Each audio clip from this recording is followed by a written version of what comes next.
মায়াবেডি এক মাস পরে বাংলাদেশে কি হইব তার বলা জানা, বাংলাদেশের পরিস্থিতিতে কি হইব সঠিক ভাবে বলা যাইতেছে না। হ্যাঁ, একটা হামরু সারা দেশের যত শিশু আছে মাইরে সাফ করে রাখতেছে। স্বাস্থ্যকর্মীরা যারা দায়িত্ব আছে এরা কইছে কোনো সমস্যা নাই। আজ টিভি দেখি কিশোরগঞ্জ এটার ভিতরে পড়ছে ফুলামান্তের আক্রমণ হইতাছে।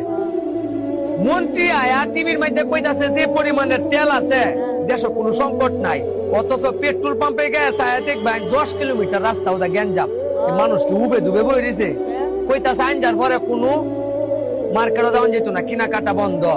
আইন কইতেছে সরকারি ভাবে নিষেধ, কোন বিয়ে শাদীর মধ্যে লাইট যাওয়া যেত না। ওই করা বের করা বাবু লাইট জ্বালা না মানে বল বিশ্বের মধ্যে তো লাইট জ্বালা একটা কার্যক্রম হবো 26 সালে একের আমরা দেশের লাইট জ্বালানি বন্ধ।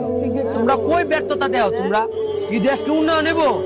বাংলাদেশ পৃথিবীর মধ্যে একটা দেশ যে প্রতিদিন ঘুমের তুইটা সার্কাস দেখার লাগে প্রস্তুত তাহলে লাগে।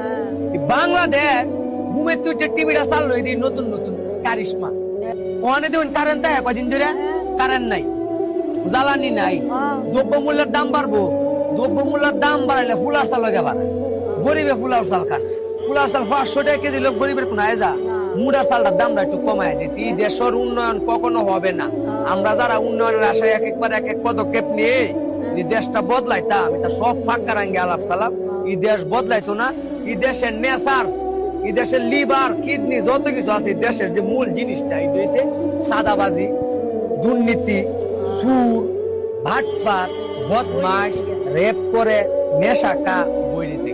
এই দেশে বসবাস করে এমন কপালটা অনেক ভালো। আমি এই দেশে না আসছি বাইচ্ছে কুম্বালা কেডা কই দেয় কইব জান যার পরে প্রস্তাব পায় না বন্ধ সুপার গ্লো দেয় রাস্তা বন্ধ হয়ে লাগবে। আল্লাহ মাফ করো, এই দেশ যারা চালায় আপনারা মাথার মাঝে আরো মগজ বাড়ো। এই দেশ দেউলিয়া হইব আগামী কয়েক বছর পরে আমরা রোহিঙ্গা যে আইছি, আমরা রোহিঙ্গা লাগানি দেশ ফলান লাগবে।